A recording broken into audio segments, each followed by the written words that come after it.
અમરેલી જિલ્લા કોંગ્રેસ પ્રમુખ સામે કાર્યવાહી થઈ શકે। રાષ્ટ્રીય નેતૃત્વએ પ્રતાપ દુધાતની ગેરહાજરીની નોંધ લીધી છે। પ્રશિક્ષણ શિબિરમાં પ્રતાપ દુધાતની સૂચક ગેરહાજરી દેખાઈ। અગાઉની શિબિરમાં પણ પ્રતાપ દુધાત હાજર હતા।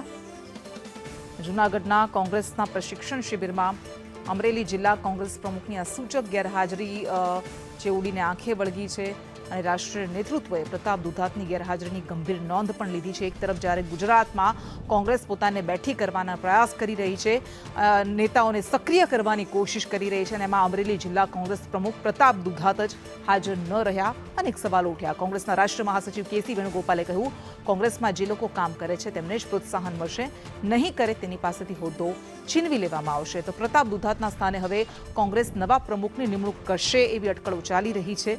પ્રતાપ દુધાતની ગેરહાજરી પર લાલજી દેસાઈએ કહ્યું કે અમારી આંતરિક બાબત છે। પ્રતાપ દુધાતે વિધિવત રજા ચિઠ્ઠી મૂકી છે।